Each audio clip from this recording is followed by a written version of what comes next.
Before this video starts, just wanna let you guys know that I did a collab with my friend Morbid for Fun on his YouTube channel. We collabed on a video about the back rooms. It's really good and I recommend you go check it out if you still haven't. You can find a video link in the description below.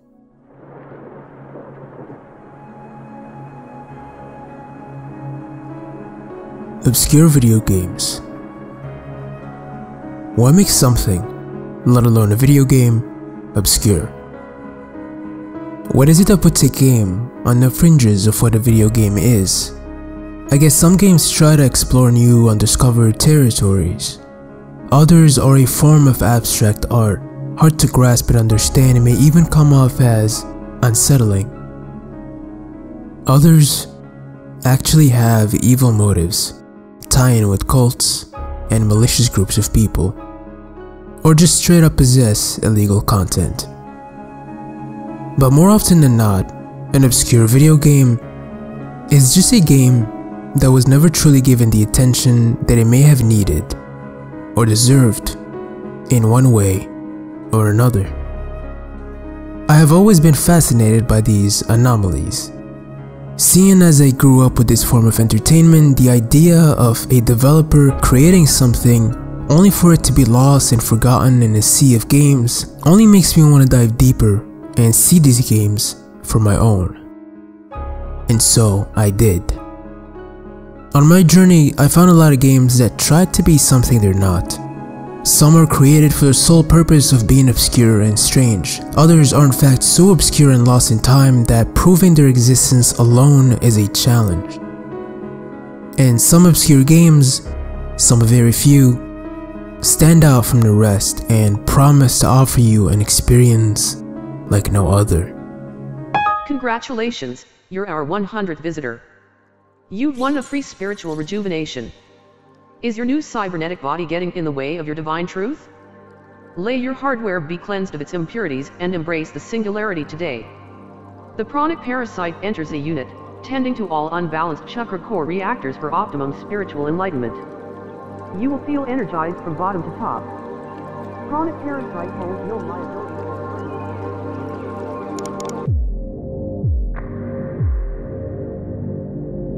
MS-DOS. An OS initially released in 1981. It was Microsoft's main operating system before Windows, mainly found on IBM personal computers in the 80s and 90s. MS-DOS offered a state-of-the-art graphical user interface back in the day. Besides being a great operating system of its time, the MS-DOS system also allowed for the ability to create and play games on it. It was the start of computer gaming as we know it today. The world was moving away from arcades and into home consoles and PC gaming. And the MS-DOS found itself the dominant platform for computer games in the 80s and 90s. Around the later years of the dominance of the system, a strange little game would release on the MS-DOS in 1993 as a free shareware, being a file that is distributed for free and shared around the internet. It was developed by a small unknown company by the name of Albino Frog Software Incorporated, founded by a one-man team, the one and only ever employee, a mysterious man by the name of Sean M. Puckett. Albino Frog Software was beforehand known to have 3 releases under their belt. They had developed the year prior a small platforming Barbie port for the MS-DOS based on the official NES version of the game. A game named Konex, a strategic top-down pipe puzzle game. And Galactica, the Battle of Saturn, a game that got more attention than the rest, being a top-down arcade space shooter. But none of Sean's games would ever come even close to his strangest release yet, Helios. Helios released in 1993 to the MS-DOS. It was like nothing that Sean has ever made before.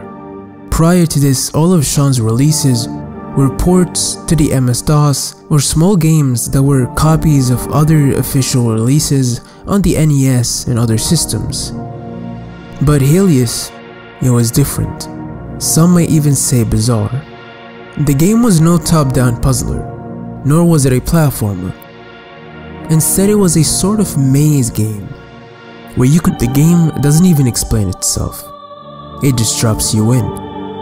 You play as this floating ball that grows and shrinks depending on how much gas is in it. It's all physics based, something that was rather strange to see on an MS-DOS game. But because it was all physics based, the ball would bounce off walls and interact with the environment realistically. But as interesting as this game is, the game itself is not why the game has its infamous notoriety today, and neither is why we're talking about it right now. See, Helios, unlike all other games that Sean developed, was, according to Sean himself, not made by him. Instead, he was gifted this game by an unknown power beyond his comprehension. The Helios game begins with lines of text that Sean himself added to explain to the player how he came to get this game. It's the game's origin story. Sean goes on to explain in these texts that he was never much of a UFO fanatic, that in 1993 aliens were the farthest thing from Sean's mind, until the night of his encounter. According to him, on May 5th, 1993, Sean was falling asleep at 3 AM in a stormy Florida night, when he suddenly got awoken by a dull hum sound, very faint and very far away.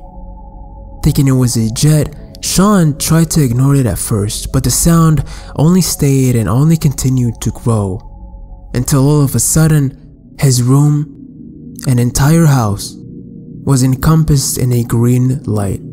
Shining through his windows, coming from the outside, a green light that was greener than any green he had ever seen before, Sean says. The volume of the hum grew louder and now was constant in volume, but its tone was changing. It became modular. And there he was, standing near his window, bathing in this bright light, listening to this otherworldly sound. Once he realized his dangerous situation and how he's trapped in his own home, Sean, in a hurry, tried running to the back door. He flung the door open, but only to find standing in his way in the light outside a perfect copy of himself, with its hand outstretched. Sean would faint to the sight. Waking up sometime later, it was still dark out, but there's no green light anymore, and no humming sounds. His door was still open. The rain had lessened to a light drizzle. He stumbled his way back in a daze. For a while, everything seemed normal. But once Sean got back on his computer, he discovered a collection of files that he had never seen before. Sean curiously copies the files to a disk and tries to run the .exe of the game. Sean would continue to create games after this, under Albino Frog Software Incorporated. He would make a Tom and Jerry port later that year and a small strategy game. But just like he came into the scene, Sean would disappear after that. The only thing left is an outdated website portfolio where Sean shares more about his works and himself.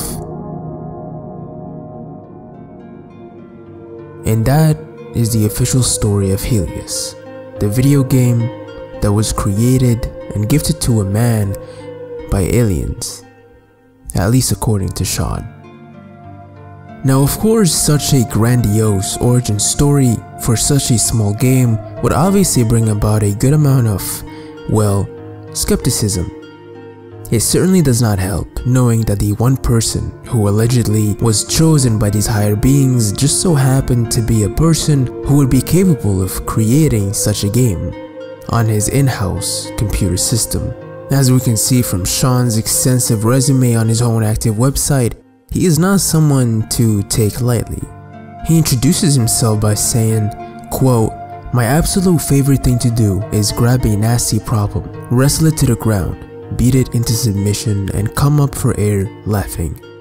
Bugs fear me, deadlines inspire me, and product managers want to bear my children. I'm a hacker's hacker, a down and dirty, code-grubbing master of machines who won't take an error line down and won't rest until the test suites report that the output is perfect. I'm a psychic debugger and I can smell bad output a mile away. Perl is my lapdog, and C, C++ is my bitch. And I won't take no for an answer from any language or operating system. I cut my teeth on TRS-80 in 1978, chewed up Apples, Commodores, and Ataris for laughs, and planted my flag on the PC when 256K was more RAM than anyone would ever need. When you feel like your projects are running like a berserk whack-a-mole, I'm your mallet. Get in touch, and let's beat this thing together. That's one hell of an introduction. Now, for obvious reasons, when people talk about Helios, they do so believing that the backstory is nothing more than a creepypasta made by the creator to perhaps boost the sales of his games. And obviously, that is the most likely scenario. But there are people out there that are not so quick to dismiss his claims, especially considering how strange the actual game is. But of course, no one can truly say for sure. But make your way down any obscure game rabbit hole and you will, in one way or another, find this game mentioned. It happened so much that I couldn't ignore it anymore, and I just had to talk about it. It certainly does not help that the second part of Helios, that was released by Sean a little afterwards, has never been beaten before, making its mystery unsolved and unfinished. But Helios is not the only video game that has connections with old questions. Games with connections to cosmic alien life forms, and games made by strange developers. And that's when I found Drowned God: Conspiracy of the Ages. Developed in 1996, only 3 years after Helios, Drowned God was a science fiction adventure game developed for Windows by Epic Multimedia Group, led by a guy named Harry Horse. The game promised to answer questions about human origins and history. The player attempts to uncover these truths through the course of the game by traveling to a variety of different worlds across time periods, interacting with historical and strange fictional characters, solving puzzles, and collecting ancient relics. The game itself was advertised to be based on ancient manuscripts written by English author, illustrator, and poet Richard Horne in 1846. This manuscript that Harry got his hands on speaks about prophecies, predictions, and powerful hidden forces orchestrating global events. The game itself would have you uncover these real-life hidden truths through the course of its story, uncovering the truth behind the origins of humanity. When the game released, it sold well, but it quickly faded into obscurity due to the lack of support from the developers. But the game itself, its visuals and concepts that it tries to tackle and even answer, always kept the game in the back of the minds of the many old school gamers that played it back in the day. The main concept that the game tries to push is the idea that most of human history has been falsified, that it's been made up to cover up the actual truth, the forbidden knowledge that humanity as a species was in fact seeded on Earth by an ancient alien race from the Orion area of space. A race that guided humanity into developing civilization. But the actual truth is that this ancient manuscript that the game is based upon was nothing more than a hoax, a forged creation that Harry himself made up all the way back in 1983. Harry Horse was definitely an interesting character. Only someone with a peculiar mind would try to create a game around a forged fake document from the 19th century, claiming to have answers of humanity's origins, and faking his way through designing an entire game around. Goes to show that Harry took these ideas a little bit more seriously. Harry would even go on to say on interviews about the game that the idea behind Drowned God is that the history had been manipulated to hide certain facts that might drastically change the way we see ourselves as a race. That maybe the evolution of mankind was aided or altered by outside forces. On its release, the game sold over 30,000 copies in 2 weeks, and its concepts and visuals, largely Harry's own, were widely praised, but its popularity was limited by technical issues and the planned sequel that never materialized, bringing a close to Harry's story with Drowned God. And for a long time, many saw Drowned God as just that, a strange game made by a strange man. But all would change on January 10th, 2007, when friends of Harry and his wife Amanda would show up to their house to find both the couple, their pet dog and cat, stabbed to death. Amanda stabbed 30 times and Harry himself 47. Believing to have been a suicide, Harry and Amanda's deaths would be described as a Romeo and Juliet suicide pact, abruptly ending Harry's story and beginning a mystery that would take researchers across all of Harry's life and solidify in his creation, Drowned God, A Conspiracy of the Ages, as a stapled classic of a strange, obscure game with a dark and, to be honest, sad backstory. What happened that night of January 10th, 2007 is still a mystery. Was it truly a suicide? Or was it a murder? Was Harry involved in this? All these questions will never be answered. Now, people play Drowned God and wonder if it had any connection with Harry's personal life. Perhaps Harry tried telling us something that we missed. Maybe Harry was just a strange man whose life abruptly ended mysteriously, or maybe there was more underneath the surface. But what we do know is that the world of obscure video games a lot of times goes further beyond just pixels and polygons. And a lot of times what makes the game truly interesting is what is not so obvious to see. Both Drowned God and Helios are on the surface, yes, strange, but normal games. And only after digging deeper and researching the backstories do we truly understand why they are deemed so curious by the community. This part of the gaming world always attracts strange cases of people. It attracts cults, it attracts mysterious nutcases, and strange backstories. And I guess the story of Helios and Drowned. And this is where I'm gonna end this video. I just want to thank content drives me every day to make more and make the best content that I can make for my community. And so I just want to say that if you are here watching this right now, thank you. Feel free to like, support, and comment if you want, and I will see you all very soon.